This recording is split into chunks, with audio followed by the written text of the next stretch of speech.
ছোট থেকেই আমি ভীষণ হিংসুটে। এর অনেক কারণ আছে অবশ্য। আমি অনিক, বাবা মায়ের একমাত্র সন্তান। ছোট থেকেই অনেক আদর আর ভালোবাসা পেয়ে বড় হয়েছি। বাবা মা দুজনেই উচ্চপদস্থ সরকারি চাকুরিজীবী। অভাব নেই সংসারে, কিন্তু একটা অভাব আছে, সেটা হলো শান্তির। আসলে আমার জন্ম থেকেই ক্ষমতা নেই নিজের পায়ে দাঁড়ানোর। হুইল চেয়ারই আমার স্থান পরিবর্তনের একমাত্র মাধ্যম। বাবা মায়ের তাই আমাকে নিয়ে চিন্তার শেষ নেই। অনেক ডাক্তার দেখানো হয়েছে, কিন্তু কোনো সুরাহা হয়নি। আমি একটা নামি স্কুলে পড়ি, দামি গাড়িতে করে স্কুলে যাই। আমাকে স্কুলে দিয়ে আসা আর নিয়ে আসার জন্য লোক আছে, পরিতোষ কাকা। সেই রোজ স্কুলে নিয়ে যায় আমাকে। অন্য সবার মতো আমি প্রেয়ারের লাইনে দাঁড়াতে পারি না, তার জন্য দুঃখ হয় খুব, কিন্তু তা প্রকাশ করি না, তাই দুঃখটা রাগে রূপান্তরিত হয় বেশিরভাগ সময়। স্কুলে আমার তেমন কোনো বন্ধু নেই। আমি হাঁটতে পারি না বলে সবাই মজা করে, হাসাহাসি করে আমাকে নিয়ে।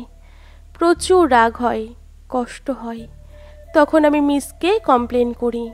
মিস এসে ওদের শাস্তি দেয়। ওরা খেপে যায়, ওরা আর আমাকে ফ্রেন্ড ভাবে না। ওই জন্য আমার বন্ধুও হয় না একটাও।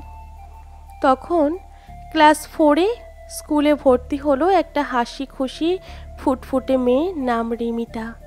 কি মিষ্টি মেয়ে!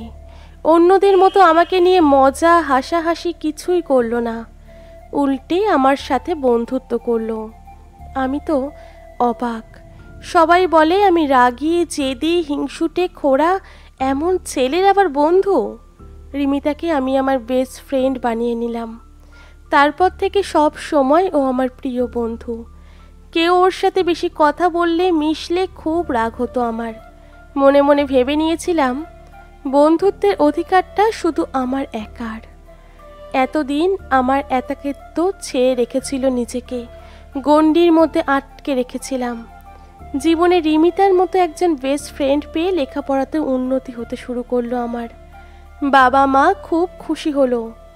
লক্ষ্যহীন জীবনে মনে হলো সময় এসেছে লক্ষ্য নিশ্চিত করার। আমার জন্মদিনে বাপি, মামনি, অন্য আত্মীয়দের সাথে আমার বেস্ট ফ্রেন্ড ও রিমিতাকেও ইনভাইট করতে ভুলল না। কোনো বছর ও আসতে পারে না, আমার মুখের হাসি থাকতো না আর। আমি আমার সব চকলেটগুলো রিমিতাকে দিয়ে দিতেও প্রস্তুত ছিলাম। রিমিতা আমার একমাত্র বন্ধু। ছেলের একাকিত্ব দূর হয়েছে এটা ভেবে আশ্বস্ত হতো বাপি, মামুনি। রিমিতাকেও খুব ভালোবাসত ওরা। এভাবে ছেলেবেলা থেকে দুই বন্ধু একসাথে বেড়ে উঠছি, এক কলেজে পড়ছি। রিমিতা কখনো বন্ধুত্বের হাত ছাড়েনি আমার। বন্ধুত্ব যে কখন ভালোবাসাতে পরিণত হয়েছে বুঝতেই পারিনি আমি। আমার বন্ধু, ভালোবাসার সব ওই রিমিতা। পাগলের মতো ভালোবাসতাম ওকে আমি। ও বুঝতো কিনা জানি না। কলেজে অন্য কোনো ছেলের সাথে কথা বললে আমার চোখ মুখ লাল হয়ে যেত, মনে হতো সব শেষ করে দিই, কিন্তু বলতে সাহস পেতাম না, যদি হারিয়ে ফেলি। যতই হোক আমি তো প্রতিবন্ধী। ও হয়তো আমার মতো করে ভাবে না, শুধুই বন্ধু ভাবে। ওর তো অধিকার আছে নিজের মতো করে বাঁচার, পছন্দ মতো মানুষের সঙ্গে জীবন কাটানোর। কিন্তু রিমিতা অন্য কারো হবে এটা ভাবলেই চোখ অন্ধকার দেখতাম। ওর প্রতি কারো অধিকার বোধ সহ্য করার ক্ষমতা ছিল না আমার। ছোট থেকেই একটা অধিকার বোধ জন্মে গেছিল যে।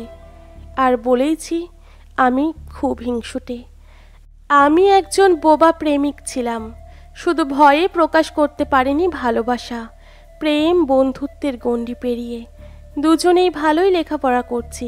আমি চাকরির চেষ্টায় আছি, যদিও চাকরি না করলেও আমার চলে যাবে। রিমিতা ইতিমধ্যে জয়েন করেছে একটা নামী কোম্পানির উচ্চপদস্থ কর্মচারী হিসেবে। এখন আমার খুব ভয় হয়, যদি এই ব্যস্ত জীবনে আমাকে ভুলে যায়, আমার চোখের আড়ালে কেউ যদি ওকে পেতে চায়। গুমড়ে মরছিলাম আমি। রিমিতা কিন্তু নিয়ম করে আমার সাথে কথা বলতো, দেখা করতো, তাও ভয় যেন কাটতে চায় না আমার। অকারণে ওকে খারাপ কথা বলে দিই, রাগ দেখাই, কিন্তু রিমিতার ধৈর্য দেখে আমি অবাক হই। ও কিন্তু রাগ করে না একটু আমার ওপর। রাগ কমানোর চেষ্টা করে যাই। মনে মনে ভাবি, রিমিতার মতো কেউ আমাকে বোঝে না, কারো হয়তো বোঝার সাধ্যই নেই। ওর কথা হাসি এসব শুনে স্বস্তি পাই আমি। সব রাগ কোথায় উবে যায়। কিন্তু ভয়টা মাঝে মাঝে মনের কোণ থেকে উকি মারে। আমার ভয়টা কিন্তু মিথ্যে ছিল না। হঠাৎ একদিন রিমিতা বলল, একদিন দেখা কর। আমি গেলাম। রিমিতা বলতে শুরু করলো, অনেক লেখাপড়া হলো, চাকরি হলো, এবার বিয়েটা করা দরকার। মা বাবা অনেক দিন থেকেই বলছিল, পাত্রও ঠিক হয়ে গেছে, খুব হ্যান্ডসাম, বুঝলি তো। এই সামনের রবিবার বাড়িতে আসছে বাবা মায়ের সাথে বিয়ের ব্যাপারে আলোচনা করতে। বিয়ের ডেট ফাইনাল হয়ে গেছে যদিও। আমার প্রিয় বন্ধু হিসেবে তোকেই আগে খবরটা জানালাম। আর শোন, রবিবারই তোদের বাড়ি আসছি। বড়দের মাঝে আমার বা কি কাজ বলতো। অনেক দিন ধরেই কাকু কাকিমাও বলছেন বাড়িতে আসতে। বেশ জমি আড্ডা দেব আর বিয়ের প্ল্যান করব, বুঝলি। একটা কথাও বলতে পারিনি আমি। রাগ অভিমান সব একসাথে আমাকে পাগল করে তুলেছিল। যাকে এতদিন ধরে নিজের মনে করেছি, সে অন্য কারোর সাথে সংসার করবে, এটা মেনে নিতে পারছিলাম না। মাথা কাজ করছিল না আমার। বাড়ি এসে রাগে হাতের কাছে যা পেলাম ছুঁড়ে ভাঙলাম। তারপর অন্ধকার ঘরেই বিছানাতে শুয়ে হাউমাউ করে কেঁদে ফেললাম আমি।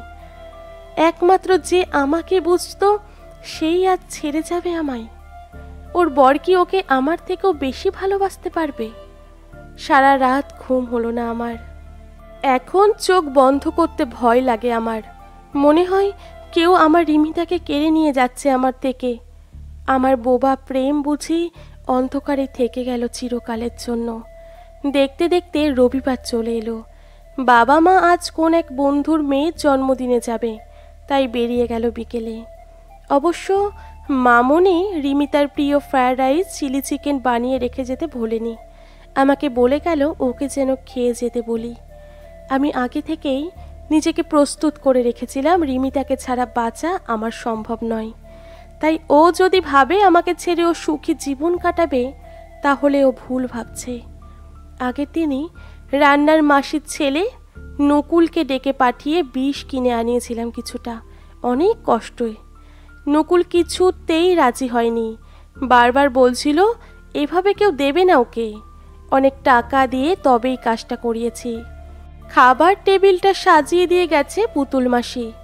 আমিও শরবতের গ্লাসে খুব যত্ন করে বিষটা মিশিয়ে দিলাম আমার বেস্ট ফ্রেন্ডের জন্য। ও আমার নয় যখন, কারো হতেও দেব না আর ওকে। এটা ঠিক করেই নিয়েছিলাম। ঘর আলো করে এসে পড়ল আমার রিমিতা। এসেই বকবক শুরু করলো, এখনই খাবো না, আগে তোকে বিয়ের কার্ডটা দিই। বিয়ের কার্ডটা হাতে নিলাম।